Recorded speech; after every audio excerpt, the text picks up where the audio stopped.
Welcome back to my channel और आप देख रहे हैं एंगुलर इंटरव्यू क्वेश्चन आंसर। इसमें हम कुछ एंगुलर के जो मेन क्वेश्चन हैं उनके बारे में बात करेंगे। अगर आप कहीं भी इंटरव्यू देने जाते हैं तो आपसे कौन से क्वेश्चन हैं जो हर इंटरव्यू में ज़्यादातर पूछे ही जाते हैं। इस पे हम सारे लेटेस्ट क्वेश्चन जो कि अभी रनिंग में हैं उन पे बात करने वाले हैं। तो चलिए गाइस हम स्टार्ट करते हैं अपने फर्स्ट क्वेश्चन से। वो सबसे पहला क्वेश्चन होता है कि what is Angular framework, Angular क्या है।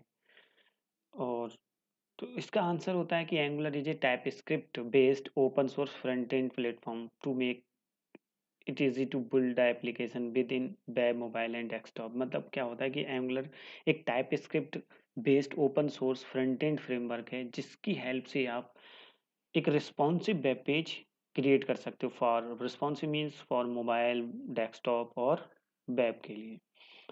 The major feature of this framework is like template, dependency injection, services, and many more. Another question is what is the difference between Angular JS and Angular? कभी कभी भी पूछ लिया जाता है कि Angular JS और Angular में क्या अंतर है जो हमारा। तो मैंने कुछ इसमें टेबलर फॉर्म में टेबल की एक फॉर्मेट में बनाया हुआ है कि Angular क्या है और Angular JS क्या है। तो जो हमारा Angular का फर्स्ट वर्जन था उसका नाम Angular JS है। जो जबकि हमारा एंगुलर वर्जन 2 से लेके अब जो 9 वर्जन चल रहा है इसमें सब इसे हम एंगुलर एंगुलर बोलते हैं सिर्फ। अब डिफरेंस क्या होता है दोनों में। एंगुलर जेएस जो था it is based on MBC architecture. Angular JS जो हमारा एमबीसी बेस्ड था, एमबीसी बेस्ड होता है मोबाइल मॉडल व्यू कंट्रोलर, मतलब मॉडल व्यू कंट्रोलर बेस्ड था। जबकि एंगुलर जो बेस्ड है वो हमारा सर्विस बेस्ड है और कंपोनेंट बेस्ड है। Angular JS this is use for JavaScript to build the application है। मतलब इसमें हम एंगुलर जीएस में जावा स्क्रिप्ट यूज करते थे और जबकि हम एंगुलर वर्जन 2 से लेकर 9 अभी तक जो भी हमारा चल रहा है इसमें हम टाइप स्क्रिप्ट यूज करते हैं। The based on control concept, angular JS जो हमारा कंट्रोलर पे डिपेंड था और ये हमारा यूआई कंपोनेंट बेस्ड यूआई हम डिजाइन करते हैं in Angular. Not mobile friendly framework, मतलब एंगुलर जेएस था वो हमारा इतना मोबाइल फ्रेंडली नहीं है और जितना कि एंगुलर है। एसईओ फ्रेंडली भी नहीं था इतना एंगुलर जेएस जितना कि हमारा एंगुलर है। एंगुलर मतलब एंगुलर वर्जन 2, अगर मैं एंगुलर बोलता हूँ तो मतलब एंगुलर वर्जन 2 टू 9 की बात चल रही है जो कि अभी हमारा लेटेस्ट एंगुलर 9 चल रहा है। अब बात कर लेते हैं अगले क्वेश्चन की।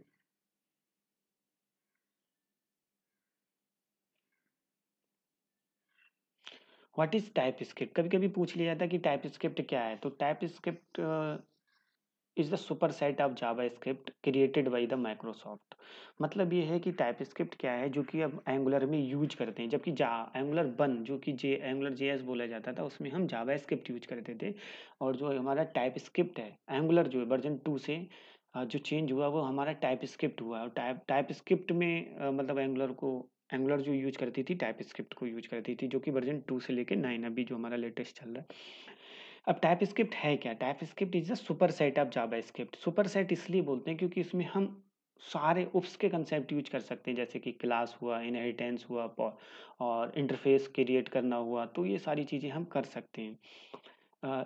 इसीलिए हम इसे सुपर सेट भी बोलते हैं। जैसे we can it is developed by Microsoft and it add optional type like class कर सकते हैं, एसिंक का वेट, ये सारे फीचर जो कि आए हुए हैं। अब इसको हम इंस्टॉल कैसे करते हैं टाइप स्क्रिप्ट को, अगर हमें अपने सिस्टम में करना है तो इसके पैकेज के लिए npm I I for installing, आप चाहे आई लिखें चाहे इंस्टॉल लिखें, -g for global and type script, इसको आप इस तरीके से इंस्टॉल कर सकते हैं। तो टाइप स्क्रिप्ट शायद क्लियर हुआ होगा कि मैंने क्या बोला। Type script is the super set. अगर आपसे पूछता है कि टाइप स्क्रिप्ट क्या है तो TypeScript is the superset of JavaScript that are use to that is used in AngularJS. Why is we call the superset? तो superset means we can be use create class create कर सकते हैं, property कर सकते हैं, method create कर सकते हैं, कंस्ट्रक्टर क्रिएट कर सकते हैं इन टाइप स्क्रिप्ट और हम इंटरफेस यूज कर सकते हैं। अब टाइप इसे टाइप्ड लैंग्वेज क्यों बोला जाता है, क्योंकि अगर मुझे कुछ भी वेरिएबल डिफाइन करना है या फिर कोई एरे बनाना है, कोई भी ऑब्जेक्ट बनाना है तो उसको मुझे डेटा टाइप लिखना पड़ता है, इसलिए हम टाइप्ड बोला जाता है टाइप स्क्रिप्ट। मतलब मुझे डिफाइन करना पड़ता है उसका डेटा टाइप कि वो बूलियन टाइप है या फिर एरे टाइप है या स्ट्रिंग टाइप है या नंबर टाइप है, कोई भी वेरिएबल, तो उसको आपको डेटा टाइप डिफाइन करना पड़ता है। अच्छा, तो फिर नेक्स्ट क्वेश्चन पे बात चलते हैं। What are the key component of Angular? कभी कभी क्वेश्चन में सिंपल पूछ लिया जाता है कि मेजर फीचर्स क्या है या फंक्स कौन कौन से कंपोनेंट है जो कि की कंपोनेंट कहलाते हैं। तो Angular has many key component likewise, first is component, modules, template, service and meta data. These are the key component. अगर आपसे पूछता है कि कौन कौन सी चीज़ें जिससे एंगुलर मिल के बना है, तो आप बोल सकते हो कंपोनेंट हो गया, मॉड्यूल हो गया, टेम्पलेट हो गई, सर्विस है, ये सारी चीज़ें एंगुलर में यूज होती हैं। अब कंपोनेंट क्या होता है? Component are the basic building block for Angular application to control the HTML view. मतलब कंपोनेंट क्या होता है? जब भी आप कोई भी व्यू बनाना चाहते हो तो आपको सबसे पहले उसका कंपोनेंट बनाना होता है, और कंपोनेंट से ही हमारी कोई भी एप्लीकेशन तैयार होती है। मतलब एक तरीके से अगर मुझे एचटीएमएल का कोई भी कंपोनेंट, कंपोनेंट में भी अगर किसी भी वेबसाइट का पार्ट हो सकता है, जैसे कि हेडर है, फूटर है, सेक्शन है, साइड बार है, हम उनके सबके कंपोनेंट क्रिएट कर सकते हैं बाय यूजिंग कमांड होती है CLI पे, हम लिखते हैं ng generate component then name of component, ये सब अपना बता सकते हैं। दूसरा मॉड्यूल्स की बात आती है। मॉड्यूल क्या होते हैं? तो जैसे कि मॉड्यूलर प्रोग्रामिंग होती है, अगर आपको पता हो मॉड्यूलर प्रोग्रामिंग, उसी तरीके से हम मॉड्यूल यूज करते हैं एंगुलर में। अगर मुझे कोई अलग अलग फंक्शनैलिटी के कंपोनेंट बनाना है, कि एक में मुझे रजिस्ट्रेशन टाइप का बनाना है, तो मैं उसका एक मॉड्यूल बना लूंगा और उसमें उसी का कंपोनेंट भी उससे रिलेटेड बनाऊंगा, उसी में मैं उसकी सर्विस बना दूंगा। तो मॉड्यूल वाइज आपको अगर कोई प्रोग्रामिंग करनी है तो आप मॉड्यूल यूज करते हो। एंगुलर में मॉड्यूल भी use, an application divided into logical piece and each piece of code is called module. मतलब एंगुलर में क्या होता है कि अगर आपको कोई भी लॉजिकल पीस ऑफ कोड को हम एक तरीके से मॉड्यूल कह सकते हैं। अब पीस ऑफ कोड, जैसे मुझे रजिस्ट्रेशन बनाना है, उसमें इंसर्ट उनसर्ट का कोड लिखना है, कुछ भी करवाना है, तो मैं रजिस्ट्रेशन का एक मॉड्यूल बना लूंगा, उसका एक कंपोनेंट बना लूंगा रजिस्ट्रेशन से रिलेटेड, तो वो मॉड्यूल वही हो गया। अब बात कर लेते हैं टेम्पलेट क्या है। Template is the just like a view, जो कि हमारा टेम्पलेट होता है, व्यू जो होता है उसे हम टेम्पलेट बोलते हैं। अब टेम्पलेट इसमें दो तरीके से हम बना सकते हैं एंगुलर के अंदर, एक होता है इनलाइन टेम्पलेट और एक हम सेपरेट फाइल बना के भी कर सकते हैं। सेपरेट फाइल, जैसे हम एक कंपोनेंट बनाते हैं तो एक HTML की फाइल आती है बन के कंपोनेंट के अंदर, जो 4 फाइलें बनती है जब भी हम एक कंपोनेंट क्रिएट करते हैं, तो उसके साथ 4 फाइल आती हैं, वो मैं आगे बताऊंगा कौन कौन सी है। सर्विसेज की बात करते हैं, तो सर्विस क्या होता है? अगर सर्विस का मतलब क्या होता है? अगर आपको सेम फीचर, मतलब एक ही फीचर आपको डिफरेंट डिफरेंट कंपोनेंट या डिफरेंट डिफरेंट मॉड्यूल में चाहिए होता है, तो आप सर्विस बना के रख लेते हैं और उसको उस कंपोनेंट या उस मॉड्यूल में यूज कर सकते हैं। मतलब when we need the same functionality for different component then we create the service. मतलब ये हुआ कि अगर हमें same functionality different different component या डिफरेंट डिफरेंट मॉड्यूल में चाहिए होती है, तो हम सर्विस बना लेते हैं, ताकि हमें बार बार वो चीज़ क्रिएट ना करना पड़े हर कंपोनेंट के लिए। दूसरा बात करते हैं मेटा डेटा क्या होता है। Meta data can be use to add more data to the Angular. मतलब मेटा डेटा क्या होता है कि जब भी आपको एंगुलर कंपोनेंट के अंदर कोई और एक्सटर्न अदर डेटा भी यूज करना होता है, तो उसे मेटा डेटा कहते हैं। अब बात करेंगे डिटेल में अगले क्वेश्चन में कि मेटा डेटा है क्या, आएगा इसके लिए भी एक क्वेश्चन है। अब बात कर लेते हैं नेक्स्ट क्वेश्चन पे, व्हाट इज द डायरेक्टिव्स क्या होती है। तो डायरेक्टिव्स क्या होती हैं? Directive in Angular is a JS class, JavaScript का क्लास होता है, which is declare as the rate directive, जिसको हम एट द रेट डायरेक्टिव से डिक्लेयर करते हैं। We have 3 directive in Angular, one is component, another is structure directive and attribute directive. सबसे जो ज़्यादा हमारा यूज होता है वो हमारा कंपोनेंट डायरेक्टिव और स्ट्रक्चर डायरेक्टिव होती है। कंपोनेंट डायरेक्टिव क्या होती है? जब भी कोई हम कंपोनेंट क्रिएट करते हैं, these are the directive with template. जैसे ही हम कंपोनेंट क्रिएट करते हैं तो कंपोनेंट जो मतलब क्लास टाइप की, क्लास के अंदर आती है, क्लास डायरेक्टिव के अंदर। अभी मैं बताऊंगा कि किस तरीके से हम कंपोनेंट डायरेक्टिव आते हैं। जैसे एट द रेट कंपोनेंट के अंदर हम टेम्पलेट URL पास करते हैं, तो वो हमारा एक component at the rate component से हम लिखते हैं। स्ट्रक्चर डायरेक्टिव की बात करते हैं, क्या होता है स्ट्रक्चर डायरेक्टिव? मैं अभी डिटेल में बताने वाला हूँ कि कंपोनेंट क्या है, इसका हम एग्जांपल भी देखेंगे। स्ट्रक्चर डायरेक्टिव की बात कर लेते हैं। स्ट्रक्चर डायरेक्टिव क्या होता है? These directive change the DOM layout by adding and removing the DOM element. मतलब स्ट्रक्चर डायरेक्टिव ये होती है जब भी हम कोई कंपोनेंट बनाते हैं और उस कंपोनेंट के उसके एचटीएमएल के डॉम में अगर हमें कोई भी एलिमेंट को ऐड और रिमूव करना है, मतलब डॉम मैनिपुलेशन के लिए हम स्ट्रक्चर डायरेक्टिव का यूज करते हैं, चाहे वो हमें इसमें ऐड करना हो कोई एलिमेंट या डिलीट करना हो। और स्ट्रक्चर डायरेक्टिव का बहुत ज़्यादा यूज होता है एंगुलर के अंदर। सबसे ज़्यादा बात करते हैं जब भी हम स्ट्रक्चर डायरेक्टिव हमें लिखना होता है तो हम उसका एस्ट्रिक साइन यूज करते हैं before the directive name. Like structure directive के एग्जांपल होते हैं जैसे N G if, N G for, N G switch. Asterisk N G if, asterisk N G for, asterisk N G switch. अब N G for का use जो होता है, अगर आपको लिस्ट का कोई डेटा है, आपके पास कोई या एरे है तो उसके सारे डेटा को आपको डिस्प्ले कराना है, यानी तो आप जस्ट लाइक फॉर लूप जैसे काम करता है वैसे ही एनजी फॉर डायरेक्टिव भी काम करती है। एट्रीब्यूट डायरेक्टिव क्या होता है, अगर these directive change the appearance और बिहेवियर ऑफ एलिमेंट और के कंपोनेंट और अनदर डायरेक्टिव। मतलब आपको अगर बिहेवियर चेंज करना है तो आप एट्रीब्यूट डायरेक्टिव का यूज करते हैं। नेक्स्ट बात कर लेते हैं how to create the custom directive. अगर मेरे को, ये तो बिल्ट इन डायरेक्टिव थी जो हमने बात करी, कंपोनेंट डायरेक्टिव, स्ट्रक्चर और एट्रीब्यूट डायरेक्टिव, ये बिल्ट इन डायरेक्टिव है। थर्ड, हमें अगर खुद की डायरेक्टिव क्रिएट करना है कस्टम, तो हम कैसे करेंगे, तो उसके लिए कमांड होती है N G G, G for generate. आप जी को जनरेट भी लिख सकते हैं, N G generate directive then name of directive, आपको ऐसे लिखना होता है। अब बात कर लें तो what are the component in detail. हम बात कर लेते हैं कि कंपोनेंट क्या होता है। क्वेश्चन पूछा जाता है कि कंपोनेंट क्या होता है, तो component are basically class that interact with dot HTML file of a component. Component like जैसे कि कोई किसी भी वेबसाइट का कंपोनेंट एक तरीके से जावास्क्रिप्ट की क्लास ही होती है। कंपोनेंट एक तरीके से जावास्क्रिप्ट की क्लास ही होती है। और जैसे कि कोई भी अगर हम वेबसाइट बना रहे हैं तो आपने देखा होगा कि हेडर एक कंपोनेंट बना सकते हैं, नेम बार कंपोनेंट बना सकते हैं, और फुटर भी हम कंपोनेंट बना सकते हैं। अगर बाय डिफ़ॉल्ट जो कंपोनेंट आता है, डिफ़ॉल्ट कंपोनेंट या पेरेंट कंपोनेंट बोलते हैं उसको, हमारी जब भी हम एंगुलर इंस्टॉल करते हैं अपने सिस्टम में, तो ऐप कंपोनेंट जो है हमारा डिफ़ॉल्ट कंपोनेंट बन के आता है। कभी-कभी पूछा बहुत जाता है कि डिफ़ॉल्ट कंपोनेंट क्या है या पेरेंट कंपोनेंट क्या होता है एंगुलर में, तो ऐप जो फ़ाइल होती है, ऐप कंपोनेंट, वो हमारा डिफ़ॉल्ट कंपोनेंट होता है। अब ये कंपोनेंट के अंदर हमारी 4 फाइलें क्रिएट होती हैं। सबसे पहला उसका सीएसएस फाइल एक बात कर लेते हैं, app component dot C S S, app component dot H T M L file, dot spec dot T S file और component dot T S file. इसमें हम सी एस एस लिखते हैं, इसके अंदर हम अपना एच टी एम एल लिखते हैं, और ये हमारा टेस्टिंग पर्पज से आती है, पर्पज जो भी हमें टेस्टिंग करना होता है।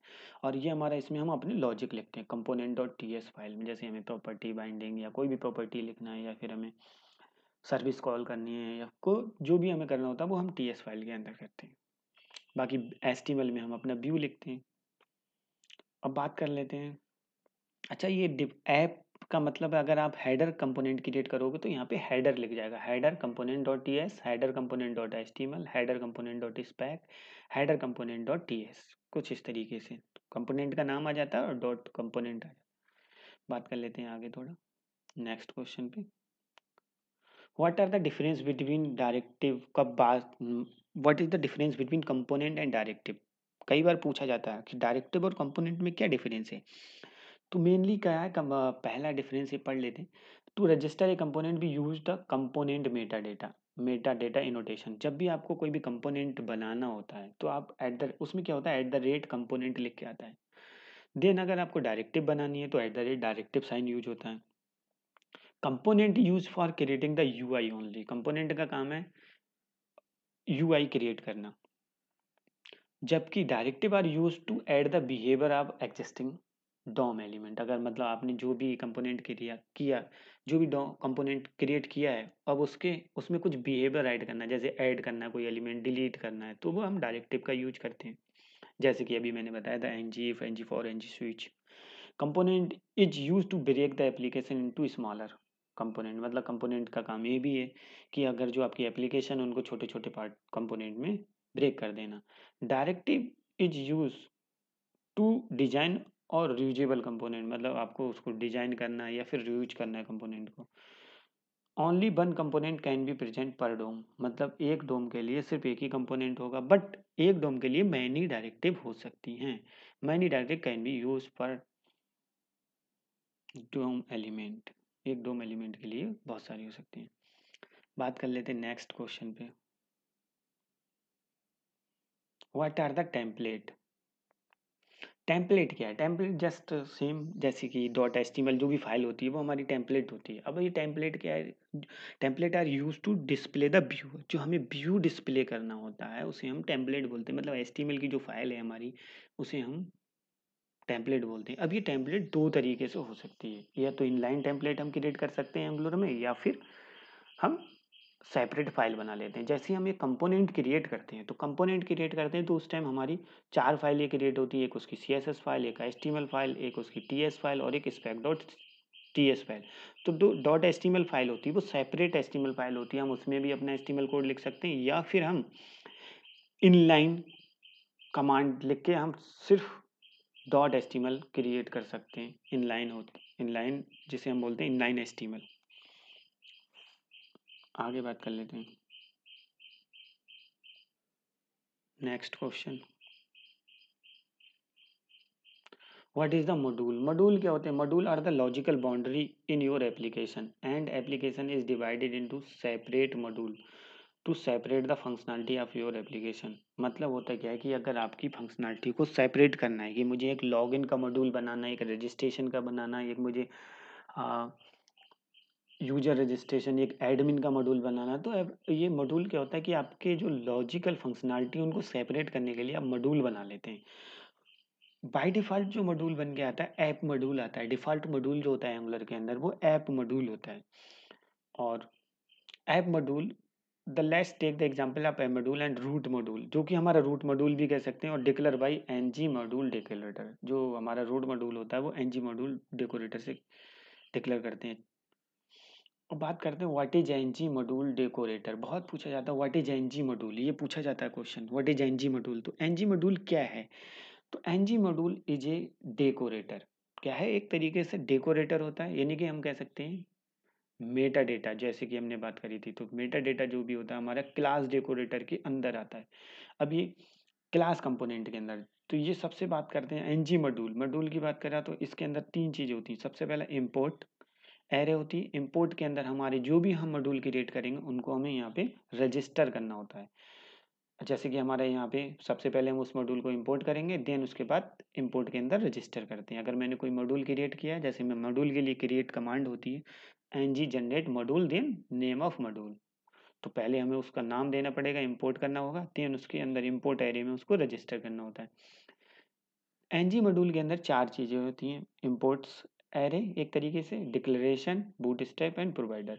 अब डिक्लेरेशन के अंदर हम जो भी हम कंपोनेंट क्रिएट करते हैं, जैसे मुझे कोई एप्लीकेशन है तो उसका एक हेडर कंपोनेंट क्रिएट किया, एक साइड बार स्लाइडर कंपोनेंट किया, और एक मैंने नेव बार किया और फुटर किया, तो मुझे सारे के सारे कंपोनेंट को यहाँ पे रजिस्टर करना पड़ेगा डिक्लेरेशन एरे के अंदर।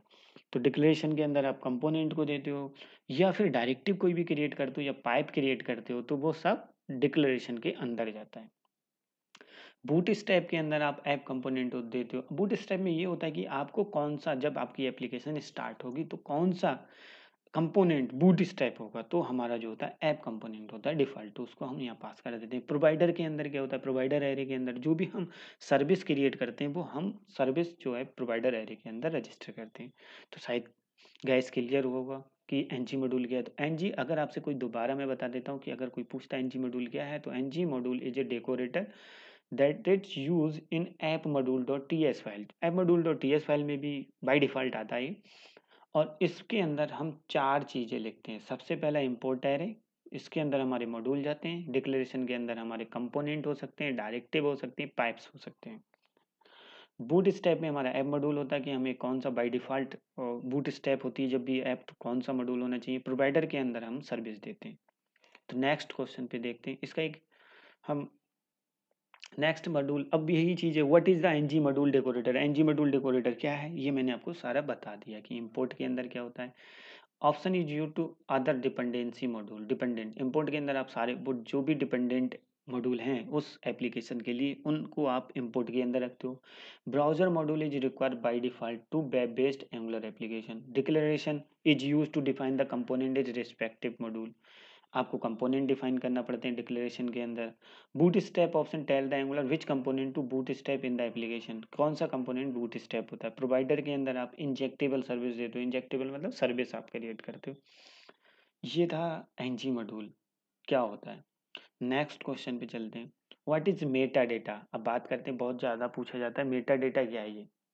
तो meta data is use to decorate a class so that it can be configure the expected behaviour of a class. Means ये हुआ कि मेटा डेटा क्या होता है, is use to decorate a class, class को डेकोरेट करने के काम आता है ताकि हम उस क्लास से जो भी एक्सपेक्टेड है, जो हम चाह रहे हैं उस क्लास में, वो हम उससे अचीव कर पाए।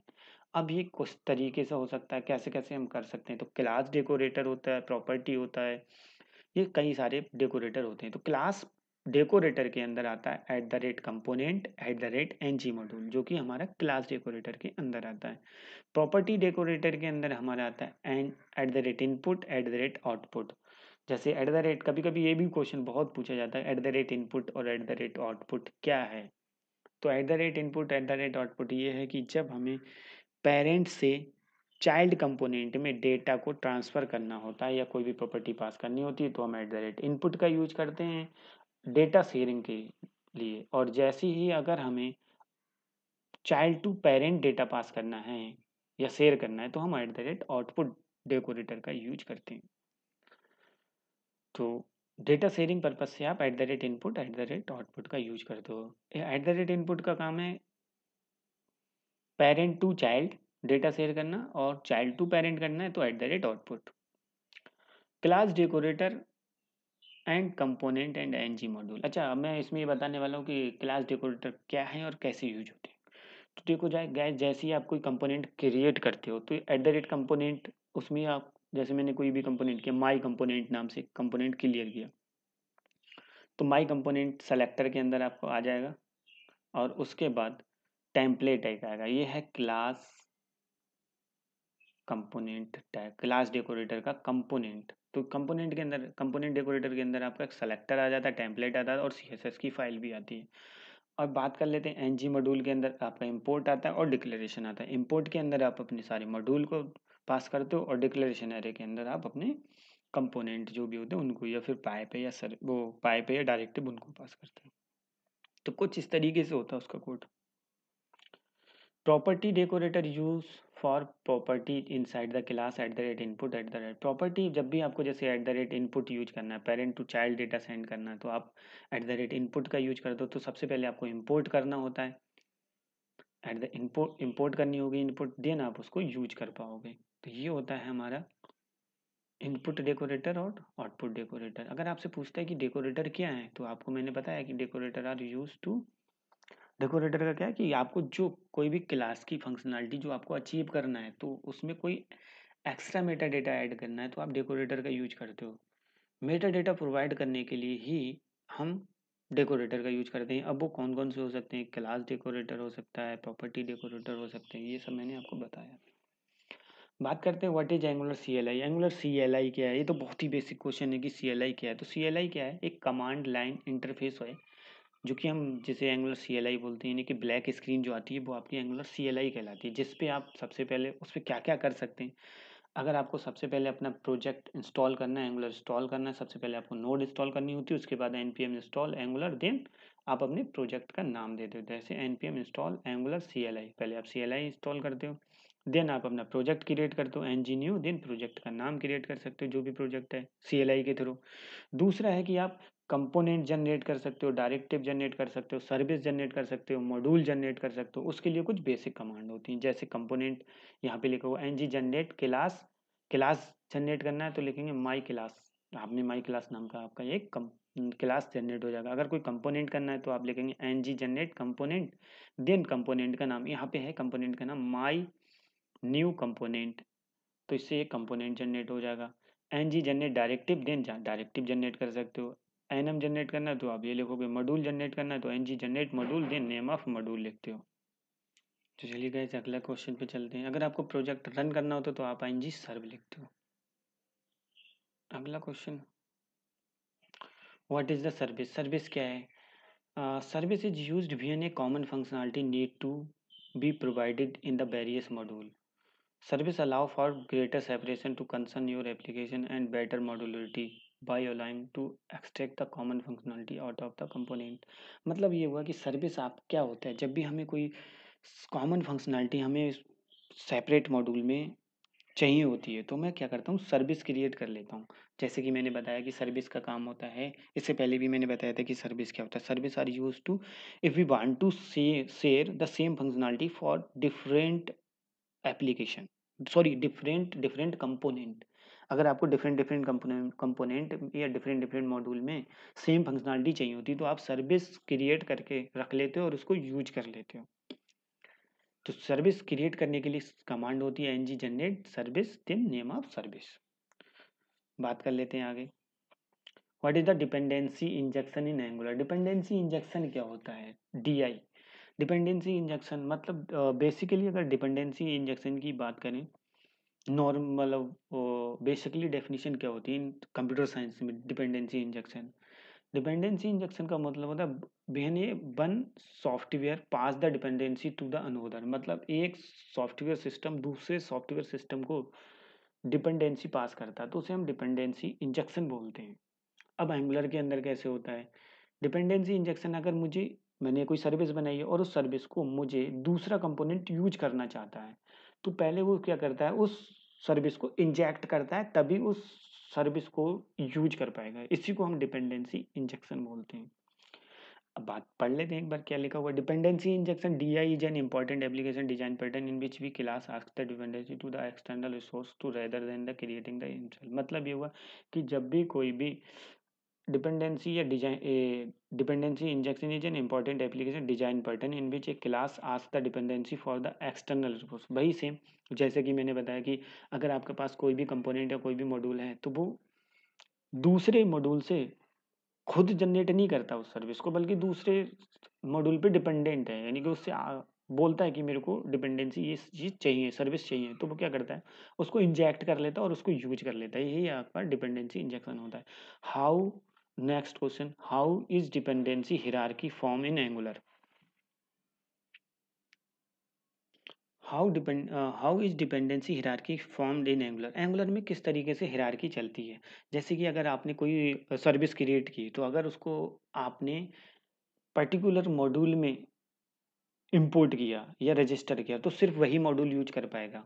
अगर मैंने मेरे पास 4 मॉड्यूल हैं तो मैंने अगर थर्ड में किया है मॉड्यूल में तो वो सिर्फ थर्ड वाला ही मॉड्यूल कर पाएगा, दूसरे मॉड्यूल उसको सर यूज नहीं कर पाएंगे। तो हमें अगर हमें एक सर्विस को पूरी एप्लीकेशन होल एप्लीकेशन में यूज करना हो तो हम उसको app module dot TS file में ऐप मॉड्यूल में जाके रजिस्टर करना चाहिए ताकि हम उस सर्विस को पूरी होल एप्लीकेशन में यूज कर पाए। Next question, what is the purpose of NG4 directive. NG4 directive का यूज क्या है, जैसे कि मैंने बताया था NG4 सेम भाई कि अगर आपको कोई लिस्ट के डेटा को डिस्प्ले कराना है, मतलब आपके पास बहुत सारा डेटा और उसको आप डिस्प्ले कराते हैं तो आप NG4 डायरेक्टिव का यूज करते हैं। उसको सिंटैक्स इस तरीके से होती है एस्टिक NG4 let user of users, मतलब यूजर्स नाम से कोई भी आपने एक एरे बनाई होगी या फिर कोई भी वेरिएबल बनाया हो जिसके अंदर बहुत सारा डेटा है, वह सॉरी एरे बनाई है और उसके अंदर बहुत सारा डेटा है तो आप उसको कुछ इस तरीके से डिस्प्ले करा सकते हैं। दिस इज द इंटरपोलेशन, ये इंटरपोलेशन कहलाता है। What is the option to choose between inline and external template. मतलब ये बोलना चाह रहे हैं क्वेश्चन कि आपके पास कौन कौन से ऑप्शन हैं जो कि आप इनलाइन और एक्सटर्नल टेम्पलेट चूज कर सकते हो। तो एक्सटर्नल के लिए पहले मैं बता दूं, एक्सटर्नल जब भी हम कोई कंपोनेंट क्रिएट करते हैं तो उसके अंदर एक HTML फाइल जो क्रिएट होती है वही हमारी एक्सटर्नल फाइल कहलाती है, एक्सटर्नल टेम्पलेट फाइल। अब बात कर लेते हैं इनलाइन टेम्पलेट की। तो इनलाइन टेम्पलेट क्या होता है कि जब मैं कोई भी कंपोनेंट क्रिएट करता हूँ और सिर्फ उसके अंदर CSS फाइल नहीं चाहिए और TS फाइल नहीं चाहिए, सिर्फ मुझे HTML फाइल चाहिए होती है तो मैं उसके लिए इनलाइन टेम्पलेट यूज करता हूँ। उसके लिए कमांड जो होती है वो होती है ng जनरेट कंपोनेंट और कंपोनेंट का नाम मैंने यहाँ पे हेमंत कंपोनेंट लिखा है और -IT इनलाइन टेम्पलेट। अगर आप सिर्फ HTML फाइल चाहिए तो आप लिखेंगे -IT। तो इससे सिर्फ inline template HTML file generate होगी, CSS फाइल जनरेट नहीं होगी। और अगर आप हाइफन हाइफन IS भी लिखते हैं तो इनलाइन CSS के लिए होती है, वो भी CSS जनरेट नहीं होगी। आगे क्वेश्चन की बात करते हैं। How do you categorize the data binding, मतलब डेटा बाइंडिंग क्या है और उसको कितने तरीके से हम कैटेगराइज कर सकते हैं। तो डेटा बाइंडिंग क्या होता है?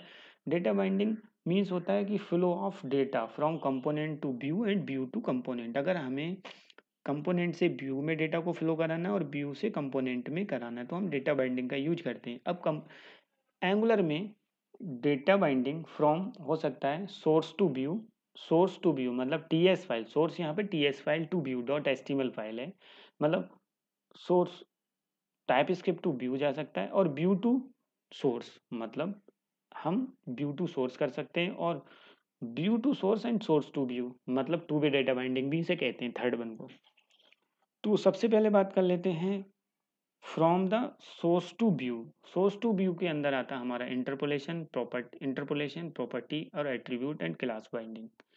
दूसरा होता है फ्रॉम व्यू टू सोर्स, यानी कि ये दोनों वन वे बाइंडिंग होते हैं, जो कि फ्रॉम सोर्स टू व्यू यानी कि टाइप स्क्रिप्ट से आप एचटीएमएल पे डिस्प्ले कराते हो, वो हमारा सोर्स टू व्यू कहलाता है। अब व्यू टू सोर्स जो कि जैसे हमें इवेंट करना है व्यू टू सोर्स, तो वो हमारा इवेंट बाइंडिंग आता है। टू वे डेटा बाइंडिंग में हमें एनजी मॉड्यूल, जब हम कभी एनजी फॉर्म का यूज करते हैं, हम फॉर्म बनाते हैं, तो हम टू वे डेटा बाइंडिंग करते हैं। मतलब व्यू टू सोर्स और सोर्स टू व्यू आपको यूज करना है डेटा बाइंडिंग, तो वो हमारा टू वे डेटा बाइंडिंग कहलाता है। What are the pipe, next question, pipe क्या होते हैं? तो पाइप क्या होते हैं? Pipe take the data as a input and transform into desire output. मतलब क्या होता है कि आप डेटा को फॉर्मेट करना चाहते हो तो आप पाइप का यूज करते हो। Pipe are basically use to format the data.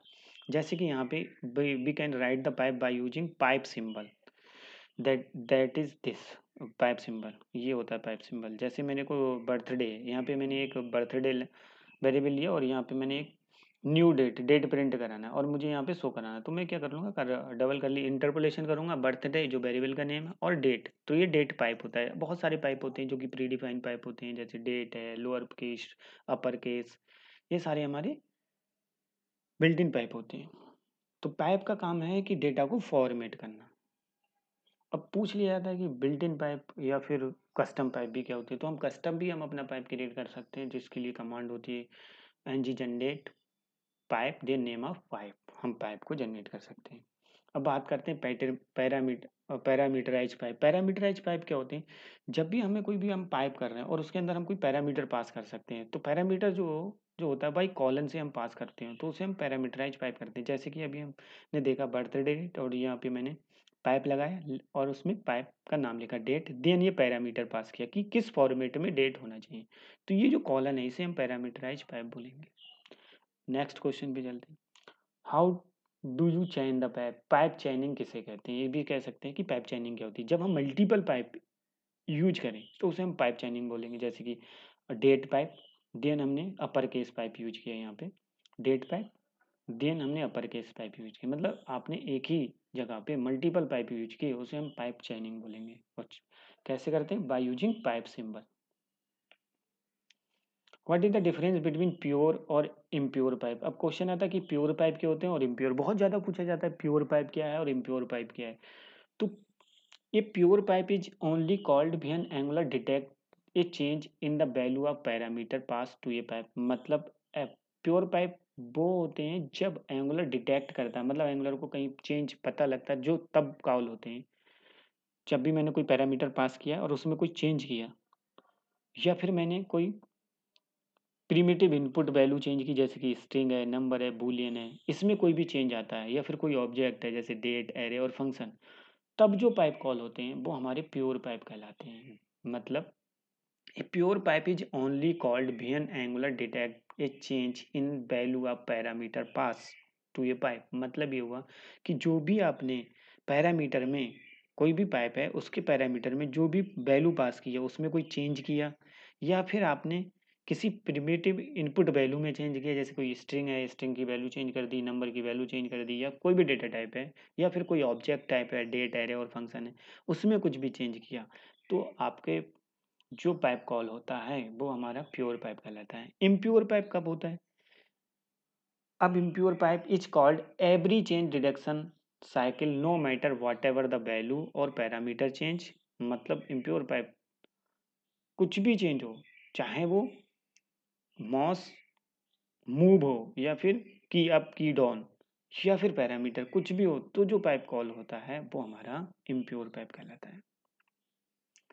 अब बात करते हैं ऑब्जर्वेबल क्या होते हैं, ऑब्जर्वेबल्स क्या होते हैं। ऑब्जर्वेबल बेसिकली ये जो एचटीटीपी रिस्पॉन्स होते हैं, एक तरीके से एक रिस्पॉन्स होता है जो कि एसिंक्रोनस प्रोग्रामिंग के पर्पज से हम यूज करते हैं। तो जब भी हम ऑब्जर्वेबल यूज करते हैं तो हमें सबसे पहले इंपोर्ट करना होता है फ्रॉम RxJS लाइब्रेरी से, रिएक्टिव एक्स जावास्क्रिप्ट लाइब्रेरी से।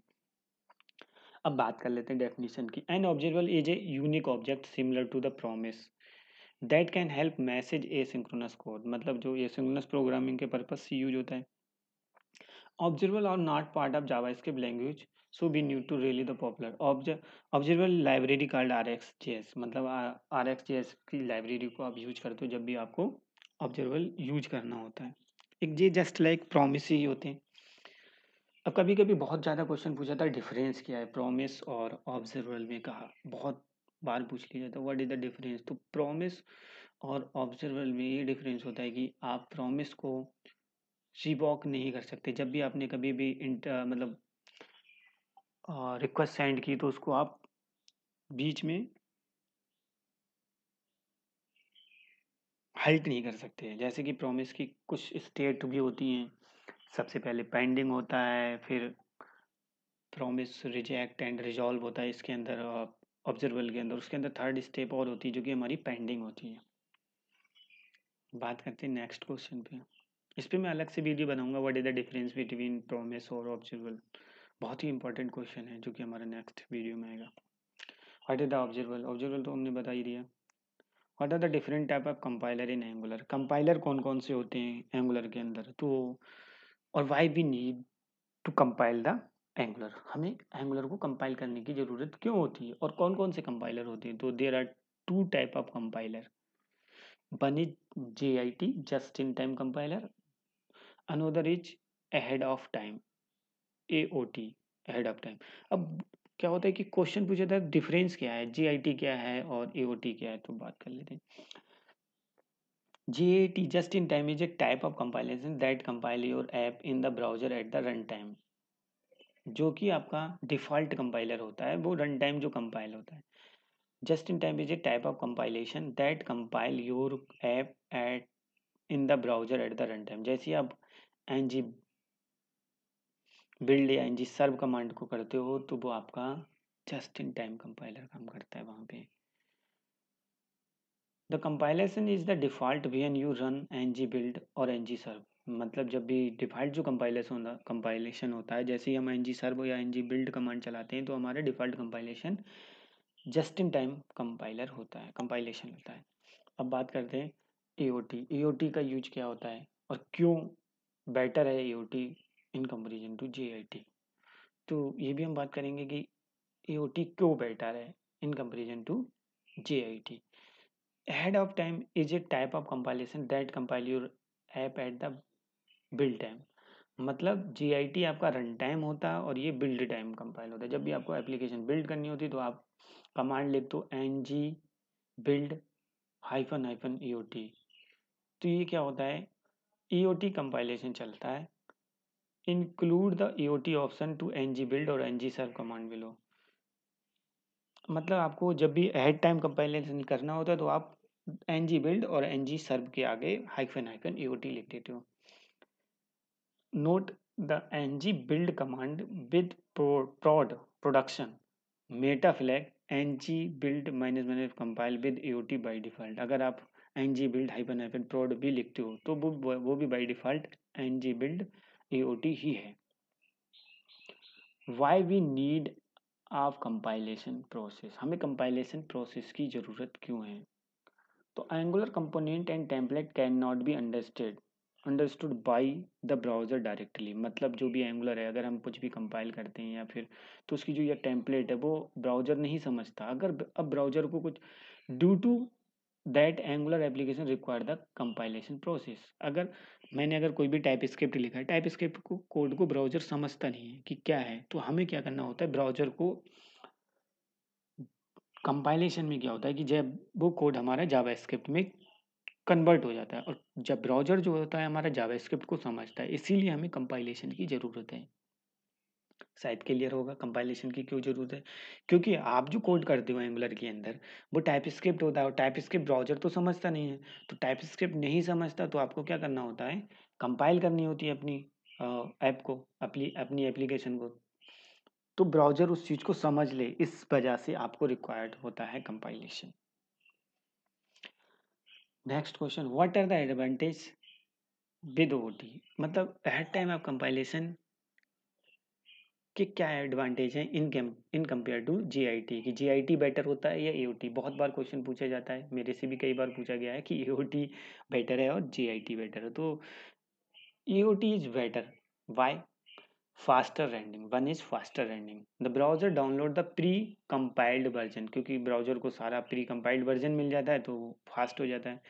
फ्यूरर एसिंक्रोनस रिक्वेस्ट, इसमें सारी कम एसिंक्रोनस रिक्वेस्ट होती है। It inline the external HTML template and CSS style sheet with in the application JavaScript, eliminate separate Ajax request, और ये eliminate कर देता है। Smaller Angular framework download size, इसका जब हम ईओटी कमांड चलाते हैं तो उसमें फाइल साइज भी बहुत कम हो जाता है, इस वजह से ये फास्ट हो जाता है। डिटेक्ट द टेम्पलेट एरर, जब भी आप कंपाइल करते हो भाई तो वो सारा detect the report template binding error during the build step itself. जैसे आप एनजी बिल्ड कमांड चलाते हो तो उस टाइम सारी एरर पता लग जाती है कि कौन सी एरर उसी टाइम हो जाता है, तो ये फास्ट हो जाता है। Better security, it compile HTML template and component into the JavaScript so there we would not any inject attack, इसमें कोई इंजेक्ट अटैक नहीं कर सकते, इसलिए ये एडवांटेज हो गए।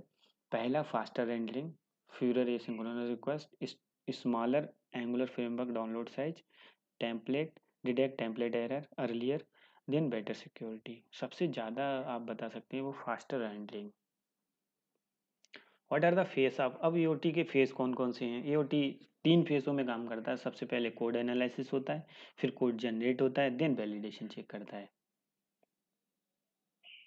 अब बात करते हैं what are the class decorators in Angular. Class decorator कौन कौन से होते हैं, डेकोरेटर क्या होते हैं, then class decorator. Class decorator क्या होते हैं, class decorator is a decorator that appear immediate before a class define. जैसे ही आप कोई भी क्लास डिफाइन करते हो तो वो उस टाइम जनरेट होते हैं, वो हमारे क्लास डेकोरेटर कहलाते हैं। या फिर जब भी आप कोई कंपोनेंट क्रिएट करते हो तब भी आपका एट द रेट कंपोनेंट, ये सारे डेकोरेटर हैं जो कि हैं